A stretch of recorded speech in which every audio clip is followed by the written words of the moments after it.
A lot of people, no, I would actually say everyone with C-PTSD struggles with low self-worth, if they have any at all. And it doesn't take a rocket scientist to see where that stems from. Because complex trauma is from a chain of events, and it's usually abuse from childhood, or not always childhood. It could be a string of DV relationships. But whatever your story is, if you have complex trauma, you come from a background of abuse of some sort, whether it is sexual, physical, emotional, psychological, or in some cases all, or a mixed bag, you know. I'm going to use my own story, as always, as an example to describe and help you understand what someone's makeup with trauma is. We've got this type of therapy called schema therapy, and it's basically a type of therapy where you can identify all your problems, the root causes of things, you know, like so low self-worth is one. People pleasing, self-sacrificing, their schemas, like things that you do because your trauma has ingrained certain things into you, and it's become part of your programming. And you get to the root cause of each schema. But low self-worth actually leads to quite a lot of them. So you wouldn't be people-pleasing if you didn't have, low self-worth. You wouldn't be self-sacrificing. You wouldn't be ignoring red flags in relationships. That's another topic that I'm going to do. One of my next videos is relationships. Because it's very hard to have one when you have this disorder. And it's one of the biggest things that come up when you Google it as well. So self-worth develops, low self-worth develops over time from being graded down, from being told that you're shit or treated like you're shit, or both, right? You start to believe it internally that you're a piece of shit. So then you will ignore red flags because you don't think you are deserving of anything better. You will people please because you would rather make that person happy, and you'll do degrading things and allow yourself to be treated really badly. We're quite often doormats. We're quite often the joke, the one who people will go, oh, don't worry, she'll get it. They'll do it. And it's why we over-explain.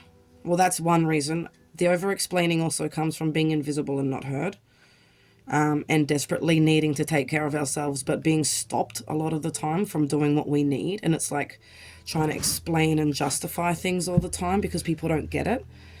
But a lot of the time is the low self-worth and not having the confidence to just say, this is what I need, too bad, so sad. There's a lot of guilt, which is another schema. But that guilt comes from the low self-worth. Like if we valued ourselves and respected ourselves, we wouldn't be feeling bad for saying no. We wouldn't be feeling bad when we set a boundary, or we wouldn't even feel bad for setting a boundary. We struggle to do it. But then when we finally do and we set one in place and someone doesn't allow us, we cave straight away. And we'll be the one who gets blamed for that. So we'll put the boundary in place. Someone will come along and go, yeah, no, that's not happening. And then we'll be like, but. And they're like, no.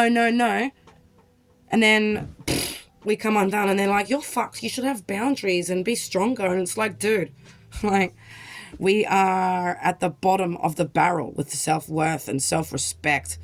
And it's because we've never had that from anyone. And we get so scared of being yelled at or humiliated in a real extreme way that we'll take all the little shit kicks around and just be that bitch for people and smile and nod and placate and toe the line and all that kind of stuff to avoid, us exploding and then being the problem. Because if we come undone, it's all about the illness, and then we get gaslit, which I'm also going to do a video on. Need to take a mental note. Relationships, gaslighting, two very big topics for trauma. So we're constantly getting in situations that we don't want to be in. We're constantly doing things that we don't want to do, going to places we don't want to go to,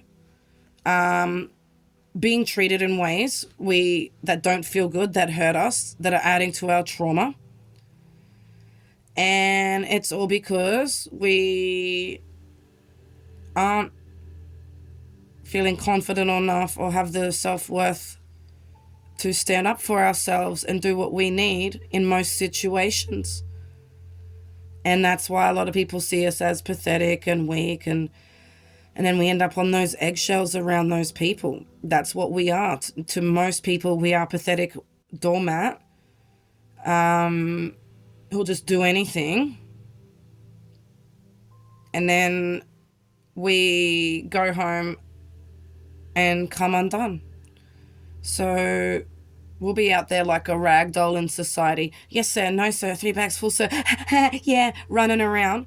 Every minute of that day is just building up with an overload of so much on our nervous system, on our stomach, on our brain, on our bowels, everything. And we're just holding it together for you so that you're not uncomfortable and we don't have drama. But then we take that home and it affects us in so many ways. Our physical health is storing it all in. Our emotional health, we'll go home and we'll cry, or we'll self-harm, or we'll withdraw, or we'll shut down.